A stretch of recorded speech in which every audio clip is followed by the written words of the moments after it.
Okay. So what's up, Ralph? Yeah, good man. Hi, I'm great, man. Thanks for having me here, though. But just to start it off, what is the name of your charity? Nyanyano in 10 years. Nyanyano in 10 years. Okay, in 10 years. Yes. Nyanyanu in 10 years. Yes. Okay, because Nyanyanu is the name of the town. Yes. All right. Okay, that's great. So what are your goals? Like, what do you want to achieve? Okay, so basically, we want in the next 10 years. What changes do we want to see in our town? Because like over the years, it's always been the same. Fishing, farming, and people not going to school. Only a few part of the population are going to school. So then, since we were born here and this is where we grew up, right, we want to make an impact. So we first drew out a plan. One was sanitation, the other one was education, and probably tech, IT education. Yeah. Okay. So so all this goes into this one charity. Yes. So it's not just a cleanup. No. It's a bunch of other things. Yes. Oh, okay. So all right. then, since initially we didn't have what to go ahead with the education, a place, sorry, You're good.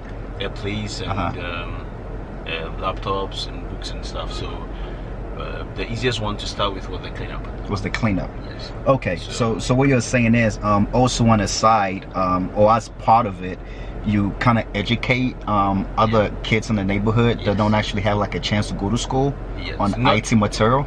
Not necessarily don't have a chance, but like some of them are. Anyone that so anyone that is interested, that has an interest. Okay. So in the next 10 years, the reason for the name is in the next 10 years, what we want to achieve is probably become the cleanest place, if not in Ghana, if not in Africa, maybe in Ghana. Okay. And then maybe the go-to place for IT or any form of talent in Ghana. Okay. So, yeah. Man, that's really that's a big project. Okay, so when did you initiate this project? That was, I think, last 2 years. Last 2 years? September. Okay. Yeah. I was gonna ask later on what influenced it, but I guess you already answered that question. So, and also you also answered that fact that in 10 years, this is what you guys want to do. Because I was also gonna ask, like, you know, what you wanted to see, like maybe 5 or 10 years from now. Yeah. So, like, literally, it's not going to be like at the end of the 10 years, it's going to stop. So, I mean, the reason why I took that name was also because, like, every year it's going to be like, what have we achieved so far? But then from this year onwards to 10 years, okay, can we do more? So it's going to be something like a continuous project. Okay. So pretty much, if you guys end up making the Kasoa Nyanyanu area completely clean, would you go further past that? Yeah. Or you will? Yeah, okay, definitely. Okay. We want to be like something like, because they're like role models, or let's say the status quo. Like, even if we can't be everywhere, people will see what we are doing and also start something. And also, okay, all right. So do you guys have any sort of funding at all in respect to government helping you out, or the community leaders or the assemblyman? For funding, as of now, no. It's all been... It's all you, pretty much. Okay, so... And sometimes friends. Okay, helping out. Yeah. Okay. Sometimes friends, and my former boss, Charles Dapa, he was really supportive. Initially, I just started with a WhatsApp post. I've been thinking about it, and I saw, I think, an overview of New York, and that was it. I posted it there in 10 years. People mocked me, but he really encouraged me, and he supported the initial purchase of some of the items. Yeah, okay. Yeah, and he also gave me, I think, he gave me desktop computers to start it off. Yeah. Oh, that is pretty dope. Hey, shout out to Charles. Like, I know Charles too, you know what I mean? Obviously, we work in the same company, and I used to sit, I'm not sure if I used to sit in your department or you guys sat in my department. I'm not sure which it was, but I had a seat next to you guys here, so I used to see Charles all the time. Yeah, super cool guy. That's the best boss in the world. Really, honestly, for real. Yeah, he's really dope. So how hard is it to try to get a hold of like the government or anybody on that top shelf that you think maybe they can help you out? Have you tried at all to engage any of them? Yeah, I wrote a letter to the district assembly. Oh wow. Yes, okay. And initially I used to go for tools from them, but then every week you have to pick, drop in, go for it, come back. And they give you guys the tools for free. Yes. Or you have to take it at a cost. It was tools that they have seized from people. So the last time they told me they were going to auction it, I'm like, okay, every time I have to take drop in, go for it, clean it, take it back, and they are not ready to give us something permanent. So then we had to make the initiative of getting one ourselves.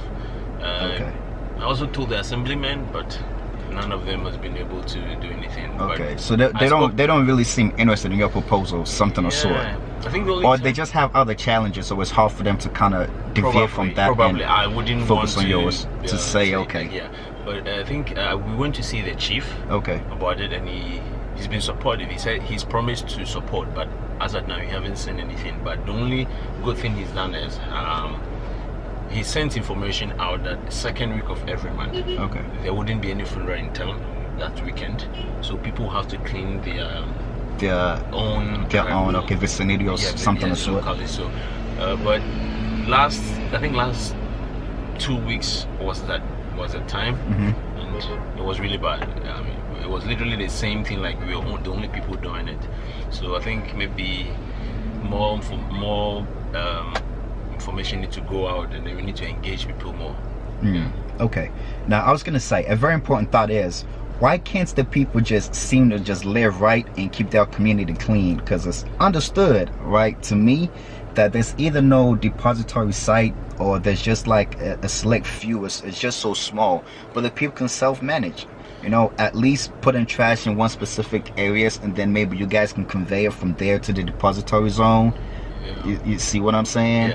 But it just seems like they just litter everywhere else. So what is the main issue here? I think the problem is not just here, but just because here we're a small community, so you got to see it on a large scale. But I think it's something with Ghanaians as a whole. We really, initially, I think we all live in our way, like everybody doesn't care about the environment. We just leave as it is. But I think over time it's become attitude, and mindset. So the real challenge is not with cleaning up and then talking to the people. The real challenge, I think, is the mind shift. Is the mind So if people would change their mind and be more responsible, concerned about the environment, I think we would make much impact. You guys would be better from that point. All right, so how difficult has it been operating this project since you actually have a career job? Because I mean, I work with you. I do night shift, you do day shift, and then you stay all the way till 9. And you live literally 2 hours or so from work. So it's ridiculous. Like, how are you doing this? It's really hard. Yesterday I go home like 12:30 a.m. That's crazy. I got home close to 3 a.m. and I had to wake up and come over here because they just slept 2 hours, and I had to come up. It's really been hard because you don't rest enough, and you would have to organize these guys through the week. And so sometimes you can't even have time for your own personal project, because I have plans on developing a website for the community, and then this education thing, we just don't want to do it like the traditional way. We want to have a web app and a mobile app where people could just sit anywhere and sign up, especially for BC and SS students, because my time like this, we're only few guys that are going to school. We had the privilege, but then this town produced some amazing talent, like in terms of everything, academics, football, anything you can think of. We are really good, but then I think the opportunity and the privileges are not here. So what we can do concerning education is, if you have a web app, instead of people going to pay for after JSS, they can continue, but they have the interest of going to the secondary school. And some of them have passed this free education stage, so what they can literally do is maybe sign on to the mobile app, which will be free, have all their classes instead of going to pay for a remedial class. All they need to have is a discipline, and at their own pace study, and then you can go and register for NAVDEC. Wow, that's a lot going on. Okay, so the locals here, are they willing to help, or they just leave it for you guys? Because it seems like the people that I was involved with cleaning, you guys just seem to be a bunch of friends. How did that come together? Literally have to go, like, I walked in the street one hour butter, like for like 3 weeks, speaking to people that I know, people that will be interested. A lot of them gave their word they're going to come, but then when the D-Day came, none of them showed up. We call them, they are always having excuses. So these are the guys that have been regular and consistent. We keep trying to let me use the term evangelize, and then try to get people on board. Once in a while, we get some locals coming to help, but then the following week they're out. Okay. Some of them have to go to work, and most of these guys are here are SS graduates and they are teachers. Okay. So even if they have to go to the university, at least if for example, like the other side education, we started learning Photoshop. I don't do Photoshop myself, but I got videos from YouTube that we watch. So at least when they go to school, or they don't go to school at all, and they have a skill, like some regular skill, they could actually get a job somewhere, or maybe be self-employed, rather than every secondary school student in this town have to teach or go and learn a trade like sewing or carpentry or anything. So we want to actually gradually make that shift, okay, to push us also on the map.